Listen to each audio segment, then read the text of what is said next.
कुछ दिनों पहले मैंने सोशल मीडिया साइट्स पे पढ़ा था कि गायों को राष्ट्रीय पशु डिक्लेयर करने की बात की जा रही है, यानी कि नेशनल एनिमल। ये न्यूज सुन के दिल को अच्छा तो लगा, लेकिन जब मैं न्यूज देखने के बाद घर से बाहर निकला और गाय को मैंने कूड़ा खाते हुए देखा तो मुझे समझ नहीं आया कि ये सुझाव वाकई में गर्व की बात है या फिर सिर्फ एक मजाक, जिसे हमारे देश के अंदर माँ का दर्जा दिया जाता है। आज उनकी ये हालत देख के दिल को तकलीफ भी पहुंचती है और शर्म भी आती है।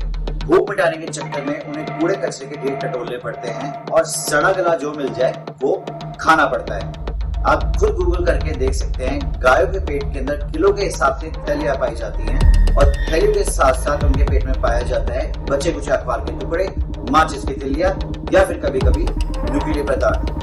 अब पहला सवाल ये है कि सड़क पे पड़े कचरे में या फिर कूड़े के गत्तों में इतनी प्लास्टिक की थैलियां कहां से रही है। और दूसरा सवाल, गाय आखिर ये प्लास्टिक की थैलियां या फिर ये सड़ा गला खाना क्यों खा रही है? इन दोनों सवालों के जवाब आपको अगले 1 मिनट में डिटेल में मिल जाएंगे।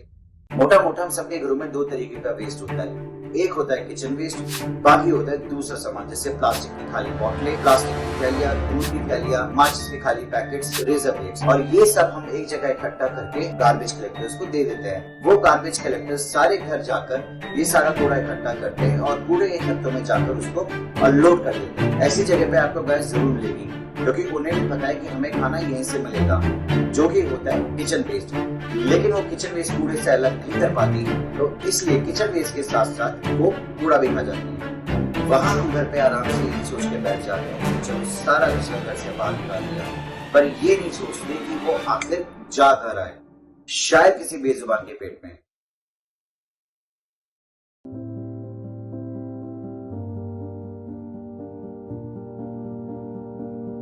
हम गवर्नमेंट बॉडीज को तो दोष देने सबसे पहले पहुंच जाते हैं, लेकिन जब बदलाव का वक्त आता है तो किसी न किसी कारणवश हम पीछे हट जाते हैं। लेकिन ध्यान रखिए, सबसे बड़ा वही होता है जो सही करने में सबसे पहला कदम उठाए। पहला कदम यानी कि शुरुआत आपको अपने घर से ही करनी है।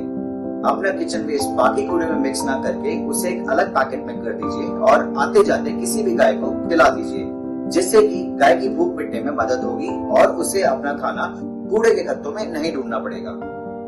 देखिए, मैं तो ये मानता हूँ कि चाहे आप गाय को गौ माता मानिए या फिर एक एनिमल लवर की नजर से देखिए, उनकी जिंदगी बेहतर बनाना हमारे ही हाथों में है।